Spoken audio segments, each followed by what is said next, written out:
Good morning. Good morning. You are listening to the new WCEG Network on WCEGtalkradio.com. You can watch us on your smart TV, YouTube, and WCEG Network.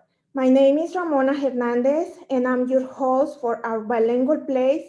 And today I'm going to be with you for an hour.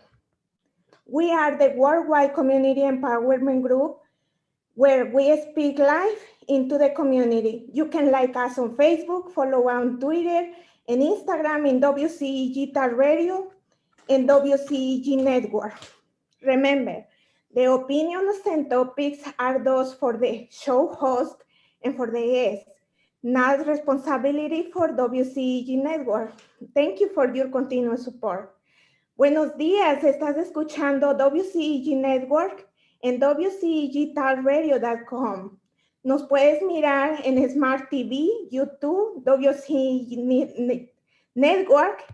En por una hora voy a estar contigo. Mi nombre es Ramona y estás en tu lugar bilingüe. Nos puedes dar un like en Facebook, un like en Twitter, en Instagram, en WCEGtalkradio.com, en WCEG Network. Las opiniones expresadas en este programa no son responsabilidad de WCEG Network. Muchas gracias por el soporte continuo con nosotros. Y para empezar, hoy tenemos a Aziza Platt. Ella es una licenciada en psicología. Vamos a tener un tópico muy interesante sobre las enfermedades mentales en las personas jóvenes y también en adultos jóvenes. Thank you so much for being here today. So we have today a special guest is Aziza Platt. She is a licensed psychologist, and we're gonna be talking about a very important issue in our communities. We're gonna be talking about mental issues in young people and also in young adults. Good morning, Ms. Aziza. Good morning, Ramona. Thank you for having me. Thank you.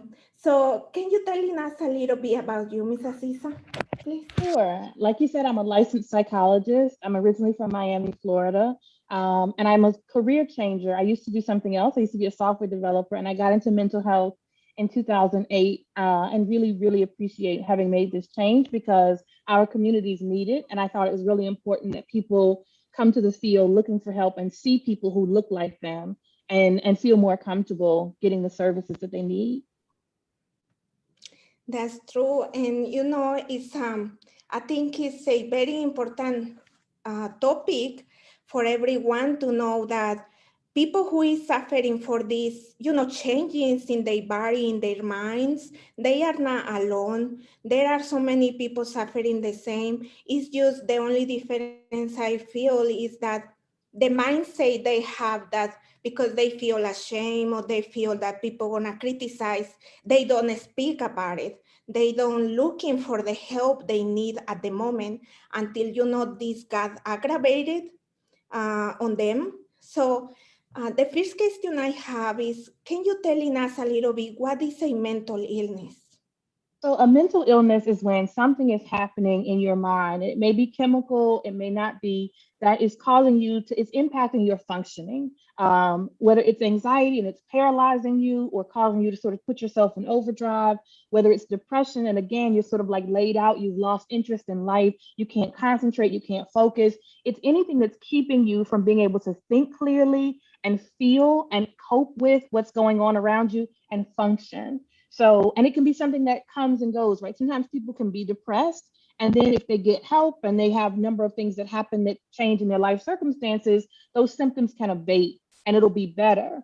But sometimes we have mental illnesses that are with us, something that's like schizophrenia that will stay with us, but it doesn't mean that we can't treat that and still have a meaningful sort of life.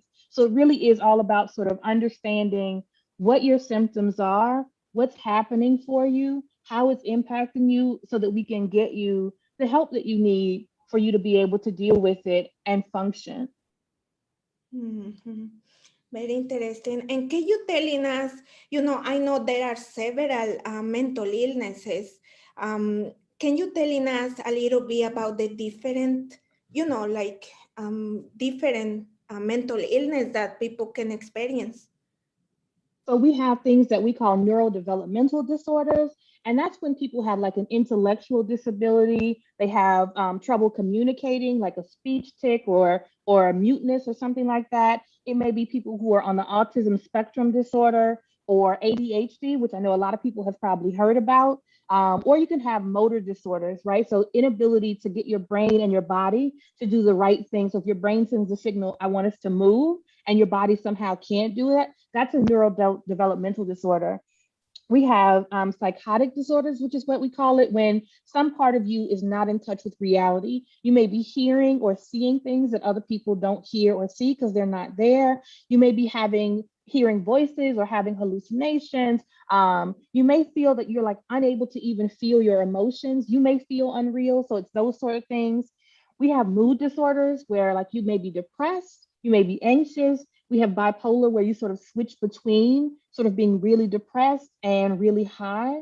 And so people often come to services when they're in what we call mania, because generally mania leads you to be in a situation where you're compromised, where you're doing things that get people's attention and that may really be harmful to you. And then, of course, we have all sorts of, we have trauma disorders, we have personality disorders, and personality disorders are more stable. It may be a trait that you have that is somehow impacting your relationships and your functioning. We have trauma disorders. So if you've experienced something that's a trauma, then you may have some effects from that. You startle easily, you find it hard to sleep, you're having flashbacks. So we know those sorts of things as PTSD, and there's an umbrella of disorders that fall under that. So those are like the primary disorders that people that come to. There are some things that are brought on by substances, so substance use disorder. And then of course, just aging and different things that may happen to your brain, like traumatic brain injury, can cause you to have difficulties that very much look like and have components of a mental illness. Very interesting. And can you telling us, as a licensed psychology, looking, different patients and different ages, what is the age you have seen a mental illness can be developing? Because many of the times we can see people that they grow normal, they grow, like everyone, happy, playing and everything. But what ages you begin noticing that something wrong is happening? That depends on the type of disorder. So even little children, little people can have anxiety or depression, right? They can experience a trauma. They can have difficulty adjusting to some circumstances that change, that sort of, shift their world, and they're not sure what's happening. And so there's a difference between having like, I'm feeling anxious, and then it becoming a perpetual state of anxiety. So one of the things we want to do, especially with little people, is when we notice that they're having trouble with an emotion or they're feeling something, we want to help them name that. Tell me what's going on. What does that feel like? Where do you feel it in your body? What makes you feel like that? And then we want to help them learn coping skills to deal with it, so it doesn't become that they're unable to deal with their anxiety or they don't know what to do when they're feeling sad. Some of the other disorders that are really chemical and that people have a predisposition to, like schizophrenia and that sort of thing, there are ages that those things begin to manifest. And so it's really not as common for it to be in early teenage years, like 13 or 14, but you do sometimes see that. But generally for those sorts of disorders, around the time that people would go to college, if they were going to go to college, the time that they'd be moving out is when you start to see those symptoms. And that's a really scary time because people are becoming adults and they want to become more independent. And they may just have a tendency at that point, because they're teenagers, to be secretive. And then you start having these scary symptoms that you don't understand. You're seeing things, you're hearing things, and that may feel like, what in the world is going on? And of course, it feels really scary to tell other people that that's what's happening.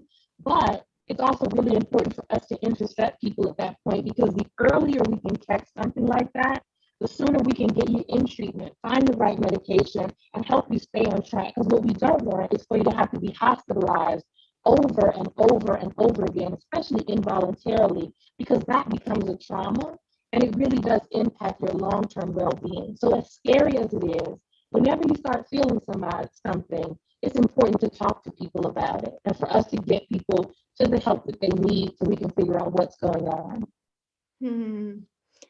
Yes.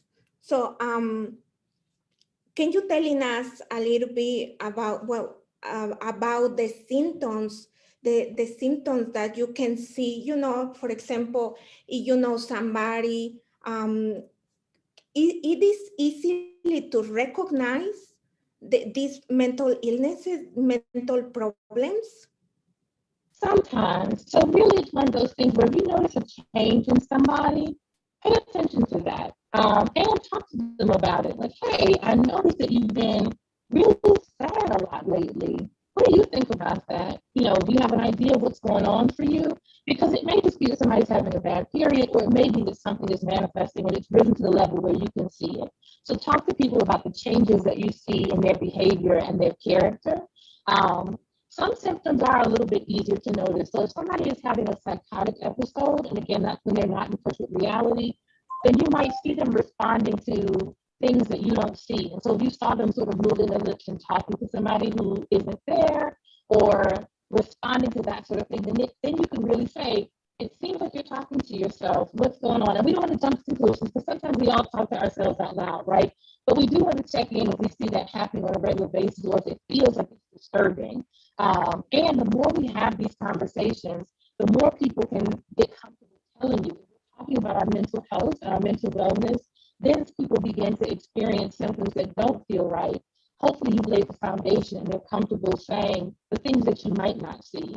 Um, but with anxiety, one of the things that you'd be looking for is if people are avoiding things. Anxiety makes us feel like I don't want to go towards that thing where it's scary. And so has somebody started staying home a whole lot? Have they started like not answering their emails or doing things that sort of keep them away from what they need to do? Because that might mean that they're feeling really anxious about living their life. And we need to help them to find what's the source of the anxiety and how do we work through it. I think there is your sound like something um, Not clear? a little, not much. Let me see. Would it help if I left and logged back in? I think we can do that. Okay, I'll be right back. Okay. So we're gonna our psychologist will connect in a minute. But I want to translate a little bit what she's saying about mental illnesses in Spanish, so everybody can listen in what important is this issue. So Aziza is telling, nos está dejando saber que hay diferentes enfermedades mentales, enfermedades que se pueden tratar mientras nosotros lo podamos detectar un poco a tiempo. Por ejemplo, si nosotros estamos mirando a nuestros hijos, que ellos cambian su personalidad, que ellos cambian sus emociones, que ellos están cambiando parte de su vida como ellos eran antes. Entonces es importante notar nosotros como padres todos estos cambios y poder atenderlos médicamente para poder diagnosticar una enfermedad mental y poderla atender lo más pronto posible. Antes de que pues tenga que hacerse, ustedes saben, un poco a la fuerza, donde ya la enfermedad sea más seria. Entonces, necesitamos poner atención en eso. Hay diferentes enfermedades mentales, como por ejemplo la depresión, por ejemplo la esquizofrenia, por ejemplo la ansiedad. Todas estas son serias enfermedades que pueden desarrollar a más grave. Entonces, es importante hacerlo esto. Thank you, Aziza. Thank you for coming back. No problem. Do I sound better now, hopefully? Yes, it's better. It's okay. Better. Yes. Okay. So you were saying that the ages vary, but do you think because the amount of stress, the amount of problems in the personal life of people can develop into mental illness in an imbalance in our body? Absolutely. So we think of it as terms of sometimes we have a predisposition, like a genetic predisposition toward a particular type of illness. But what happens is that predisposition meets the stress of our lives, and that sort of opens things up. And so one of the things that's really important is for people to realize that mental illness is a spectrum. So it's like mental health on one side, and there's a whole bunch in between before we get to the place of like mental illness. And it's important for us to like learn coping skills, teach coping skills to children early on, because life is going to be stressful, as we know. And so the more people can cope with things, the less likely they are to be crippled by it. And so, yes, you can be cruising along fine and imagine that you're a little kid and something really terrible happens in the family, or just scary to you in a little body, right? And so somebody has an accident or somebody passes away or something. And that can really, if we don't process that, that can become a thing that lives with them. And every time they have a stressor, it sort of builds up their anxiety or their sense of trauma, or their sense of fear, and it keeps going. So that's why we want to deal with things when they happen. And sometimes people experience trauma and the symptoms come a little later, so we maybe can't. But as soon as we see a problem, we want to respond to it. But absolutely, stress and personal circumstances play a big part in our lives. And it's important for us as adults to remember that sometimes things happen for children and we're like, okay, but that's not that big of a deal. But we're saying that in a very big body with a whole lot of life experience. And to that very little body, that is a huge deal. And so we want to respond to young people and remember where they are in terms of their development and what resources and skills that they have. They don't have the same agency that we do. And so they may not be able to cope, and we have to teach them how to cope. Mm-hmm. So in this, making this point is very important, the support for the parents, the education we provide to our children, right? Right. It is very interesting to know all of this and how the mental illness play in the life for people. So, can you tell me a little bit about, in your experience as a doctor, especially, how you see parents, how you see people in the community working with all of these issues, how people process that, there is an issue in mental illness with, maybe a son, a family, an uncle, how people deal, how is, I think the behavior of people facing these problems. So I think it can be really scary when we think that somebody we love is experiencing something and we don't know what to do about it or we don't understand it. And so it's important for us to like honor the fact that that feels scary or nerve-wracking or whatever it might be. And also to be careful about the ways in which we might feel in shame or embarrassed, or that we might perpetuate that stigma by saying, I don't want to tell people, or I don't want anyone to know that I'm going to therapy, or my child or my loved one is going to therapy or taking medication. Because again, it's not like somebody has done something wrong. This is just what's happening. And it happens for some people and it doesn't happen for other people, depending on, again, if you have a stressor or if you have a genetic predisposition. And so the only thing that we really want to focus on is how do we figure out what's happening and how do we get the help? Oftentimes it feels like we need to keep it a secret. We need to keep it in the family. What happens in this house doesn't go outside this house. We don't tell people our business. And I'm not saying that there aren't people that have been harmed by going to seek help. But if you go to places that value you as a person in terms of culture and other circumstances, then they will be able to help you. And it is important that we don't just let it go, hoping it'll go away. Some things pass, but sometimes we rely too much on like, well, hopefully, if we just don't talk about it and if we just let some time pass, it'll go away. And really what's happening is it may be getting worse. Mm-hmm. Yes. Um, Mental illness, for example, depression, schizophrenia, anxiety, have a cure, or is just a treatment a person has to, take for life or for maybe a period of life? So something like schizophrenia, there's no cure, but it is about us having the supports around you. Some of that will be medication, some of that will be therapy, some of that will be like learning different skills to deal with some of the symptoms you may be experiencing. But you can have a functional life. And it's also really important. Sometimes mental illness feels scary to people and we sort of avoid people or put them away in closets or hide them away. people with mental illness, especially something like schizophrenia, are actually, they're not a danger. And so it's important for us not to be afraid of them. They're actually more in danger from those of us who may not have a mental illness. They're more vulnerable. So it's really important that we remember that and that we give them the help that they need and protect them, because there are people out there who will harm them or feel like they're scary and treat them like they're scary just because they're having these symptoms. With depression and anxiety and some other mental illnesses, what it really is that once your symptoms reach a certain level, then you need some sort of treatment, right? You need something more than maybe your own coping skills or support.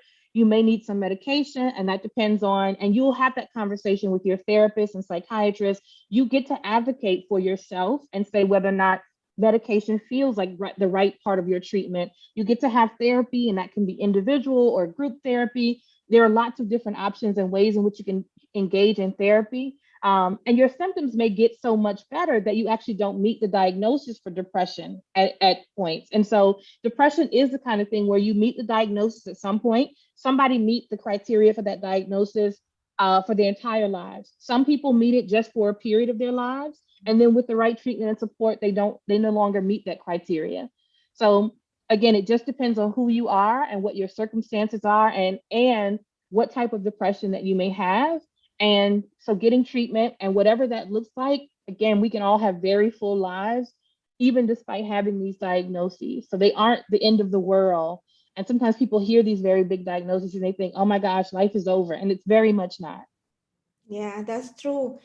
And it's very important you say that, because many people, I hear and I have seen, sometimes from other people that somebody changed the whole work on her life, and then the family abandoned them because they just say it's crazy, something wrong is with them, and I don't know how to help, and they just put them aside. But that is something that how family can work, how working on the community. You as an specialist, and I know there is a huge community helping with mental illnesses around Atlanta. How we can change the mindset for people like this, family, friends, to understand that really um, is not that the end of the world. Right. That is help and how they can help. So this depends on whether or not they're adult or not. So if they're not an adult, and this is why it's really important to intervene, especially with young people, when you have just legally the right to be involved in their care and making sure they get the type of care that they need. It may be hard. Remember that it's hard for us to see somebody with certain symptoms of mental illness. Imagine what it's like to be that person having those symptoms and to have everybody sort of saying like something's wrong with you and you need to go here and there. So people may be resisting and they may not want to accept a diagnosis or the fact that their symptoms mean something is wrong. So that gets to be frustrating, and it's okay to be frustrated. It is about sort of just gently reminding people, this is what we think will be helpful. We're doing this out of love. We're very much in this with you, and supporting them in that way. The more we can have family support around somebody, particularly if they have a very severe mental illness, is really important. Also, if they're an adult, people might refuse to get treatment. That does happen all the time. They may refuse to take medication or stop taking medication. They may not go to treatment. And that's really hard because there's very little that you can do about it. You almost have to, we have a little bit of a gap here where they almost have to fall into somebody calling the police or being someplace where they're endangering themselves. And then there can be involvement by the state to say, we're going to put this person in the hospital for a little bit of time, which is what we don't want to happen. So there are some ways that family can advocate for, we love this person, we support them, they are an adult, but we think that they need help. So you want to watch for people saying or doing things that seem like they might be a danger to themselves or a danger to others. If you can, handshake people into treatment. I know that COVID has sort of thrown us for a loop and you may not be allowed to go all the way through the door, but it can be scary to go get treatment, especially depending on what you're experiencing. And so if somebody's in a crisis, to say, I'm going to drive you. I'll go there with you. If they'll let me in, I'll sit there while you talk to them. I'll be there every step of the way that I can be, that I'm allowed to be, if that makes you feel more comfortable and more safe and more supported. So letting people know that I'm going to try and help you feel like you're not alone in this.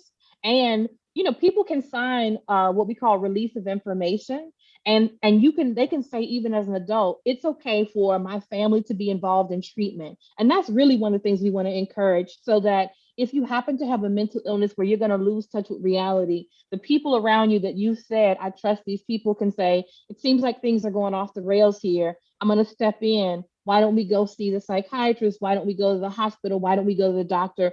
And you can call and tell people something's going off the rails. So we do want to try and stay involved. I also realize that can be very hard depending on the ways in which people may push us away. And so again, you want to let people know, I'm here. I understand that you don't want to talk about treatment and you don't feel like this is the right thing for you now. I'm always going to love you. So just sort of leaving it that way. It's the same way we would if we were doing a substance use intervention. We love you. We think this is what's important. And there are ways in which we're not going to enable you to be out here harming yourself or other people. So we don't want to toss people away, because that really exacerbates things. If I'm already in crisis and then you kick me out or you stop talking to me or what have you, imagine now I have even less to lose. And so we want to make sure that we stay in relationship in a way that says we love you. We have to respect that you're an adult and you're going to make some decisions. And when you're ready to get treatment, we're here to support you in that. Mm-hmm. That, very hard to deal with all of this, especially when people refuse and deny that they are suffering something like that. So what for example, a mother has a son, but the son is already older, is older, and she's trying to get help for him, but they in the hospital keep saying, or with some clinics say to them, he already is older to come himself. You cannot do appointments. You cannot bring him. So in that case, what a person, like a relative, father, mother, can do in that situation if they see, the person is suffering and really needs help? What can do in that situation? So some of the things that we can do is, there's an organization called NAMI, NAMI, and they provide support and guidance for families, and for people who have mental illness. So there are support groups for families of a loved one who has a mental illness, and support groups, and they do lobbying and all sorts of things to try and make sure that we have the legislation and the support and the resources around it. So NAMI may be able to guide a family through, okay, what do we do to try and help be involved in our loved one's treatment? If somebody is not in treatment, like not signed into the clinic or hospital, but they need to be, and the family's being told, well, you can't do anything about it because they're an adult. That's true, but it doesn't mean that you can't go to the Georgia Crisis Line or some of these other places and say, our loved one is having a crisis, a mental health crisis. And what we want to do, I want to encourage people to think about ways to do this without law enforcement, because sometimes that escalates the situation in a very dangerous way. But there are laws in most states that allow us to say, I'm worried about this person, and the family can go to court and say, we think that this person needs to be court ordered to treatment. So you want to try and do that in the gentlest way possible. But I will say, if you're really concerned, don't hesitate. It may make them a little bit angry or disappointed, but if you feel like they need to be in care and you feel like they're out in the world vulnerable because of the ways in which they're in crisis, then you do want to alert the state and use that mechanism to say, we're going to make sure you get the care that you need. And what will happen is, if you can get somebody, if you can either get them, we call it a 1013, because that's the form that we sign in order to have somebody hospitalized. And it may have a different number just depending on the venue that is doing it. But if you can get them to be evaluated in that way, that starts as a 3-day process, right? So you're going to be there, you're going to see the psychiatrist and therapist, and you may have some groups, and they're going to evaluate all of what's going on with you and any records or whatever that they have for that person. And then if based off of that 3-day hold, they feel like this is somebody who isn't ready to be released yet, they need more care to get stable so they can then go back into the world and take care of themselves, then they will work on how do we transition this to a little bit longer of a time that you're here with us. And that can be really important because during that time, we can figure out what's happening with medication. Do we need to change it? Are they not on it and we need medication? How do we have a discharge plan? Who's going to be your therapist and your providers in the community? Do you need a caseworker to help you sort of get your life together? Are there housing concerns? All these different things. So there are ways to get involved as a family.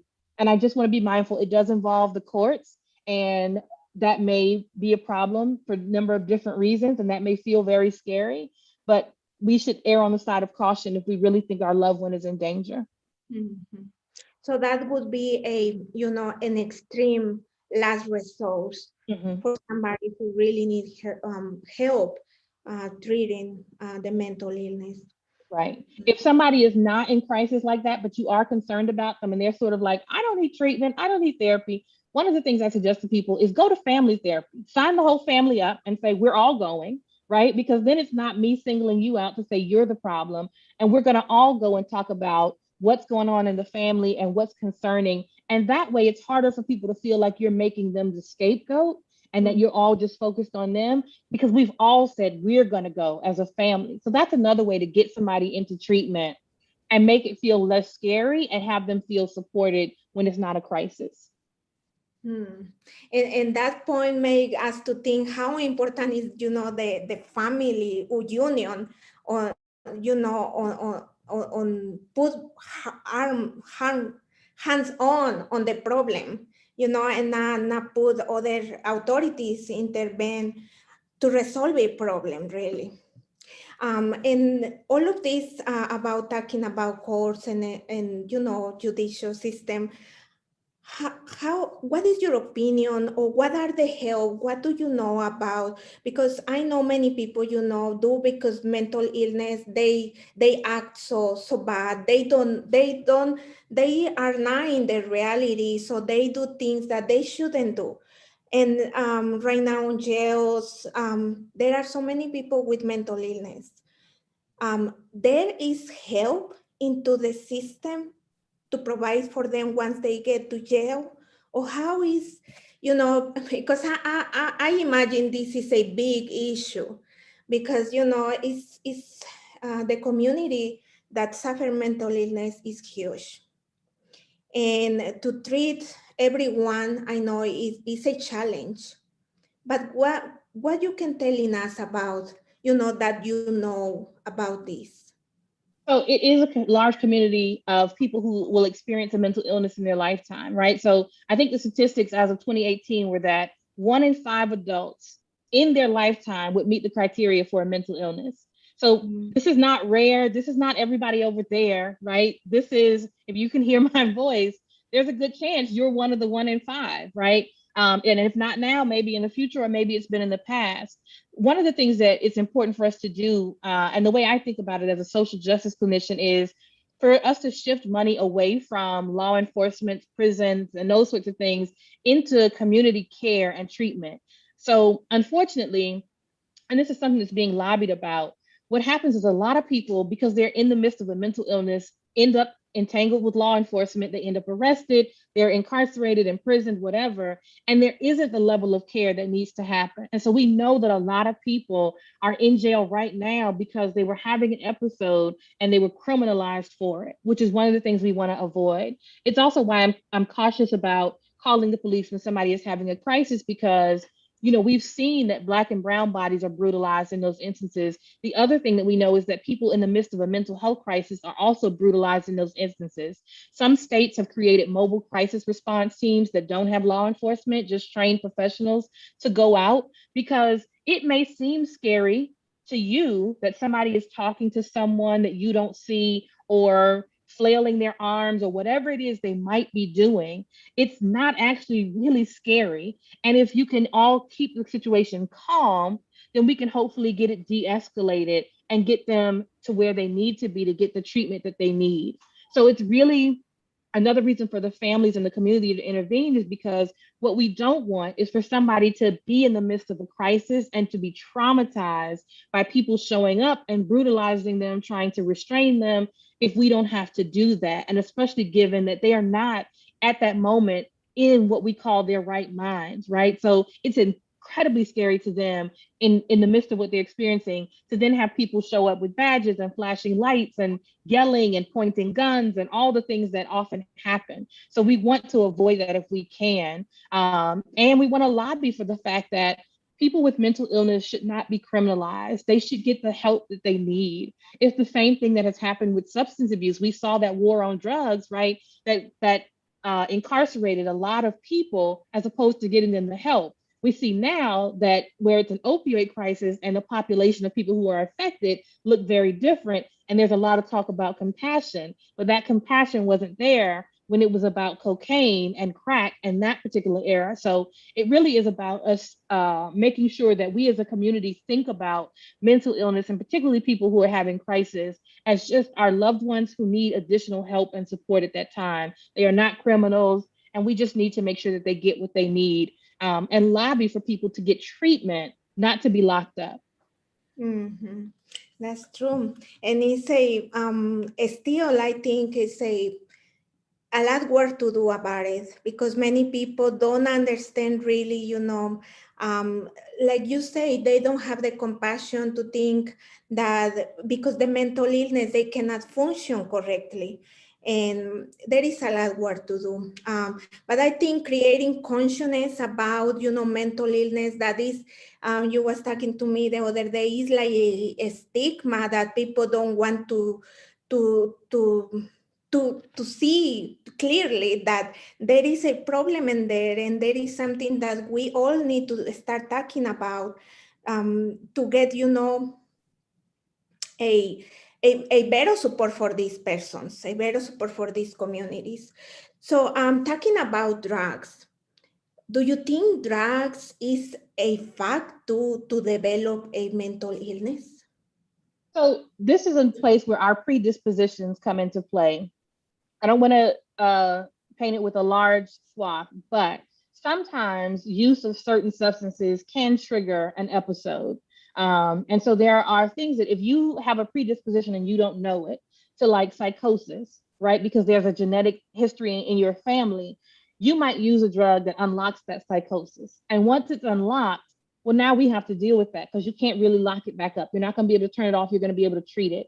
So it's really important that for people who are using different substances to be mindful about their own symptoms. What are you using? Do you actually know where it's coming from? The other thing is oftentimes people are using, or they think, I'll just use this example, marijuana, but it's laced with things. And if you don't know that, then you're actually consuming PCP or some sort of dust or cocaine or whatever else it is, and you're unaware of that. And so absolutely, there are mental illnesses that we sort of have a category for things that are just induced by substances and medication. And then depending on what your own issues may be, you might be self-medicating with some of these things, and that might be exacerbating what you're experiencing. So a lot of people, we know this. And so in moderation and responsibly, lots of things are fine, right? But if you're drinking to the point to drown yourself out or to numb yourself, then there's something going on. It's one thing to have a drink. It's another to sort of need a certain amount of alcohol just to sort of not have a memory or to sleep or whatever. The same with marijuana. I think a lot of times people are self-medicating, especially anxiety with marijuana. And so not making a judgment on marijuana, but just, again, we want to deal with what's underneath that. And then outside of that, some of the other substances that, I think are sort of like really, I don't know, I think they're called class 1 drugs. We want to really be careful of, because again, those things may be mixed with chemicals that we have no idea what they do to our brain and body. And then beyond that, they may sort of be taking you to a place that you cannot come back from if you use it and abuse it. And so, and of course, you can also develop a substance use disorder, right? And that happens even from, you having an injury and being prescribed pain pills. And the next thing you know, because those things are fairly addictive, if you're not careful and if you don't follow the instructions to a T, and if you're not watching yourself and your response to those drugs, then you might have an addiction to something. And that then needs to be treated. We have to, so it's really important for us to be mindful of what substances we're ingesting and why, and to notice, to be aware of, and allow other people to tell us, hey, I don't know if you've noticed it, but I noticed that you're drinking more. I noticed that you're drinking heavier, or that you're using X, Y, and Z more, or that it's making you do some of these things and you're missing your obligations, so that people can become aware of the ways in which it's impacting them. Mm. Yeah, it's very interesting, and it's a very danger. So right now, in the past, people use drugs like nothing, and now you have to be very careful that these drugs is not mixed with something else. It's really very complicated.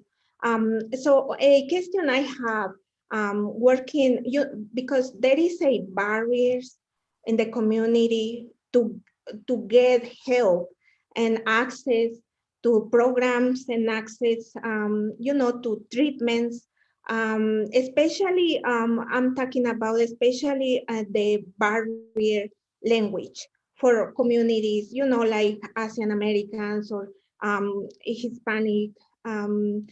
What are, there are any help, any place, any, programs where these communities can go and looking for help?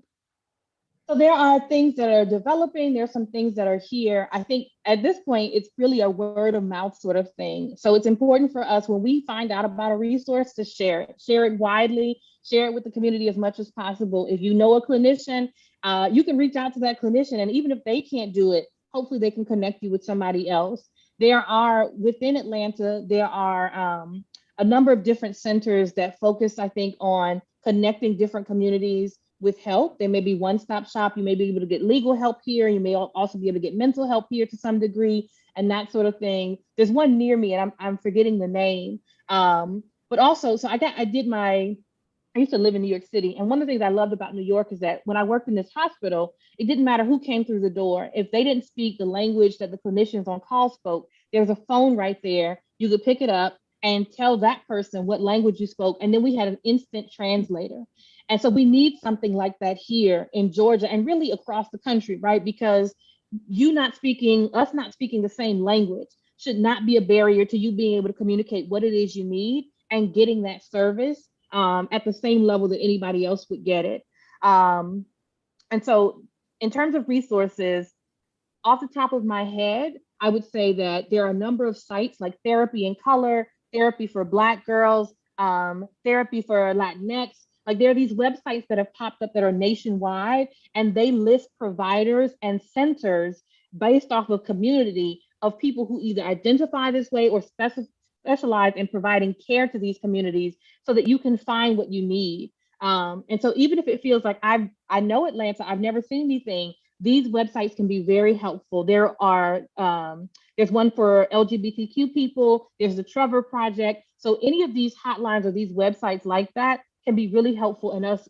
Inclusive Therapy is another one. That's another website that can help us find the resources that we need. And if someone comes to me and it's not in my area or it's in another state, I use these websites to help them find clinicians and community centers where people look like them and are aware of the context of their lives, so that they can feel safe and heard and get good treatment. That's great. And the main message today, I think, is that everyone needs to open the mind that this is happening more than we think, especially right now that we are in our home, we cannot move so much. And do you think, Aziza, this has, this pandemic period has been developed and may grow more these illnesses? Absolutely. So people are feeling, and it's really understandable, anxiety about the illness. From young people's perspective, they're worried about, again, the ways in which their lives have been disrupted. And we know that socializing is really important for young people. And so school may have been taken away and friends may have been taken away. But also the people in their families that they love and care about who are older have to leave and go to work or put themselves at risk or may have risk factors, right? And so they're scared in that way. And so there's a lot of anxiety. I think a lot of people have felt very melancholy, symptoms of depression. We know even that suicidality the idea, people thinking about suicide has risen. And that's really actually been on the rise in young people for a couple of years, which is also why it's really important for us to talk to young people about, have you hurt yourself? Are you thinking about hurting yourself? Have you ever thought about killing yourself? Have you ever tried to kill yourself? Because those conversations need to be something that we're having as well. Oftentimes, and we need to be careful about what we're saying. If we hear or say something about suicide that maybe makes somebody around us think, oh, I can't talk to this person, then that means that they won't come to you when they're struggling and they're thinking about it. So we want to make it clear that whatever somebody is going through, they can talk to us about it. And even if we don't understand it, we will try and figure it out together. But the pandemic has absolutely taken its toll on mental health across the board, from children to older adults. And it is really important now. And we've seen a rise in terms of people seeking services for mental health care, understandably. And so it's really important that if you feel like you've reached the end of your rope, or this has really sort of gotten you down, or you're finding it really hard to continue to cope and function, that you reach out and get the type of help that you need. So a person that feel like that, where is the recommendation where they should to go first? Because many people, I can count me, if I see something like that, where I should to take my son, my daughter? So one of the things that we can do is there's a crisis line that's 24/7. And it's the National Suicide Crisis Line, right? So you can call it any time of day or night on any day of the year, and somebody's going to answer. There's also a crisis text line. So if you text home, HOME, to 741-741, somebody on the other end of that is going to start texting you back to get a sense of, hey, how are you doing? What's going on? What do you need? And maybe they'll just text with you to sort of like understand. And if that's all you need, then that's all you need. But if you need more than that, they will help you get connected to something near you that is more than that. So those are some of the things. If you have, you can always go to Psychology Today, which is just a website that has articles, and it also has a directory of clinicians. You can filter by your insurance or the type of issues that people deal with, or whether or not you want to see a man or a woman or somebody who's non-binary. So you can filter and get a smaller list. And that's a place for you to start. People's information is right there, and you can just reach out. I like to recommend reaching out to 2 or 3 people at one time. See who calls you back first. You can talk to just the first person that calls you back first. You can talk to all 3 and see who you like better, whatever it is. But you definitely want to reach out and let people know where you are. Of course, because we're concerned, one of the first questions we're going to have is like, are you feeling like you're having thoughts of hurting or killing yourself? Because if that's the case, then we need to sort of move to a different level right away to make sure that you're safe. But that's what I would say do. And again, try any of those websites, Therapy for Latinx, Therapy for Black Girls, Therapy for Black Men, the Trevor Project, Inclusive Therapy, Therapy in Color, any of those things. And you can find a clinician. And again, we're here, we're waiting. And so we're happy to help. Mm-hmm. Thank you, Aziza. And it is very helpful to know that there is help outside. There is a lot of people that we cannot imagine, and we are not alone. If you are suffering a mental illness, the main thing here is that you have to looking for help. You have to go to tell somebody what are you feeling, really, because right now, you don't want this grow and grow until the point that it's so late for you. So Aziza, as an specialist, what are the things that you can, advise to parents or advise to the person that is feeling like that or suffering, in silence? Because, like I say, many people still have that, mindset that they don't want to tell nobody what they are feeling. Right. Well, here's the thing. You don't actually have to tell anybody but your therapist. So if you feel like family, friends, community, you're not ready for them to know, then you can come to us, find a therapist, get connected. And there are laws that govern our confidentiality. I can't say anything to anybody and wouldn't say anything to anybody about the fact you're in treatment. Only you will know it.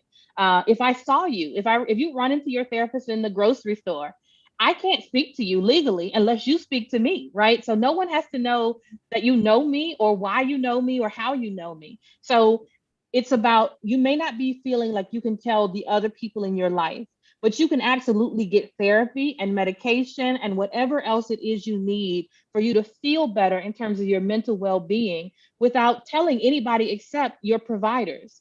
So if you have a primary care doctor, you can start with them and say, I've been having these feelings. Can you connect me to somebody? They may know someone or have people in their network, or maybe even in their own office, depending on how it's set up, that they can refer you to. Primary care doctors also do prescribe medication for anxiety and depression. So that's one of the biggest sources of those medications. But start there, because again, your doctor can't tell anybody except for you what's going on. And so you already have hopefully a lifeline that way. But please don't suffer in silence. You may not feel like you can tell your community, but you can certainly tell us.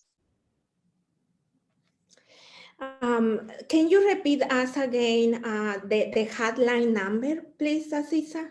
Sure. So the crisis text line is 741-741, and you want to text home to that line, and they will start to communicate with you immediately. The National Suicide Prevention Line, which again is 24 hours, 7 days a week, that number is 1-800-273-8255. 1-800-273-8255. They do have Spanish providers. They do have alternatives for people who are deaf and hard of hearing. And I think they may have other languages. So if you feel like you're in crisis, try any one of those options because they will immediately respond and they will talk to you. And then also at the same time, be trying to help you find somebody locally to be connected with to provide you the support that you need. So there are resources outside. You just need to use them. There is a lot of help. And in my perception at this point, because many people, even when we are not suffering mental illnesses, but we feeling sad many times. We feeling stressed, desesperated, frustrated. But for those who are feeling like, more aggravated symptoms, there are help outside. You need to speak out. You need to tell people how you feel, because people right now is more considerate and more compassionate, understanding that there are people suffering for all of this, and emotion breaks. So you have to speak out. I think in 2021, there is no place to remain quiet. So thank you, Aziza. I'm going to translate a little bit about this. There is a lot of information. There is a lot to think about it. But let me translate. Bueno, estamos hablando sobre las diferentes enfermedades mentales que podemos sufrir. Nuestros hijos pueden sufrir, parientes alrededor de nosotros, amigos pueden sufrir, y cómo tratar estas enfermedades mentales, a dónde ir. No hay mucho tiempo para traducir, pero una cosa muy importante que me pareció es de que ella menciona que hay una organización que se llama NAMI, y esa organización puede ayudar a las familias a orientarlas, a buscar ayuda. Si hay una necesidad muy grande, que ya no hay un remedio, o que es grave la situación con la persona sufriendo la enfermedad mental, pueden hablar con ellos y ellos les van a buscar recursos para que ustedes puedan ayudar mejor a estas personas, llevarlas al hospital, por medio de la corte, a tener una orden que ellos necesitan ayuda, a tomar medicina, supervisarlos a ellos de una manera comprensiva para que puedan, ustedes saben, empezar una nueva vida con esta nueva situación. También ella dice, entre más pronto se diagnostique, es mejor para tratarla. Algunas de las enfermedades, como por ejemplo la depresión, la esquizofrenia, la ansiedad, requieren tratamientos más profundos y de por vida. Por ejemplo, la esquizofrenia con sus medicamentos, la depresión se diagnostica en diferentes niveles y puede ser tratable. No es el fin del mundo, y un gran problema que creo personalmente hay entre las comunidades es el pensamiento de que porque les da vergüenza, porque se sienten mal, porque qué dirá la gente. Muchas de las veces mejor se prefiere callar todo esto. Y eso es el grandísimo problema que empieza a empeorar nuestras vidas. Muchas de las veces pensamos que mejor no hay que decirle a nadie, o está loco, está loco. No es que esté loco, realmente ahorita tenemos que empezar a abrir nuestra mente a que esto existe y es un problema y no es porque la persona quiera sufrir el problema o haga el problema. La persona simplemente trae químicos en su cerebro que no están funcionando bien. A veces puede ser hereditario, a veces, por ejemplo, si nosotros tenemos un tío, el tío nosotros nos recordamos, hacía cosas locas, corría, no estaba dentro de su realidad o estaba loco. Pero probablemente ahora alguien más está sufriendo lo mismo, lo miran igual. No es que esté loco, sino que ya viene como herencia, ya vienen los genes y se puede tratar, es algo que se puede corregir, pero debemos de dejar el estigma afuera para proveerle a nuestras familias, a nuestros hijos, una vida mejor. Hay programas, ella está hablando de una línea para hablar para pedir ayuda y para contra el suicidio. También está ella dando esa información. Yo voy a pasar esa información a Miss Penny, la productora de WCEG, y ustedes pueden entrar al website o pueden mirar otra vez este programa para tomar la información y apuntarla. Aziza, one more time, can you tell us the crisis hotline numbers, please? Oh, you are in mute. Sorry. The crisis text line is 741-741, and you want to text home, and they will respond immediately. And then if you want to call the National Suicide Prevention Hotline, 1-800-273-8255, 1-800-273-8255. Bueno, 741, you say? You just want to dial 741-741 twice. That's what the 6 digits. 741-741 es la línea de ayuda. Y ustedes pueden mandarla y también pueden textear HOME, HOME. Y ustedes allí ellos les van a proveer ayuda para tratar esto. Si ellos no pueden proveer la ayuda inmediatamente, ellos los van a conectar con algunos otros servicios. Otra vez, les agradezco mucho que hayan estado en este programa. Hay mucha información y yo no puedo captarla toda al momento, pero es importante saber que tienen que hablar ahora en este momento, ayudar a nuestros familiares que están sufriendo esto porque realmente ellos no tienen a nadie más. Es un poder de familia donde nosotros vamos a poder sacar adelante a nuestros parientes, hijos, hermanos, tíos que están sufriendo enfermedades mentales. No va a haber nadie más. Mucha gente, nosotros mismos podemos desesperarnos, podemos correrlos de la casa, podemos hablar a la policía porque se están portando mal, pero esto solo agrava la situación de ellos, les causa un trauma más grande y para nosotros es un gran dolor. Entonces, les aconsejo, mi consejo personal, tengan paciencia, tengan compasión de las personas y ayúdenlas a entrar a un tratamiento justo y un tratamiento que los vuelva a hacer a ellos, no la misma persona, pero sí una persona que pueda llevar su vida de la mejor manera. Ok, muchas gracias por escucharnos hoy. Espero que otra vez en nuestro siguiente programa nos puedan acompañar.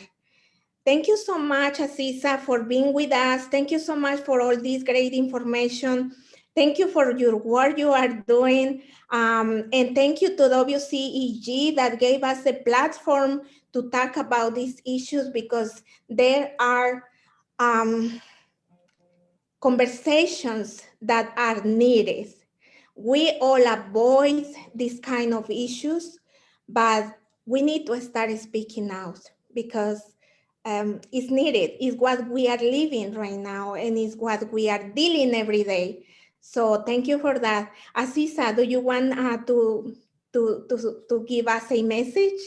Well, just I want to echo what you said about it's important to speak out. You know, you never know who else is suffering in silence. So you being willing to say, I've struggled, I am struggling, frees somebody else to be able to say it. And just in that, and them knowing that they're not alone, you've helped somebody. So thank you for using the platform this way. And I appreciate you having me. Thank you, Aziza. And one more last time, please text 741-741 home. Por favor, manden un texto al 741-741-HOME para ayuda. Y thank you so much, WCEG. Thank you so much, Aziza, for this great show. And I'm going to see you next month with another great topic. Have a good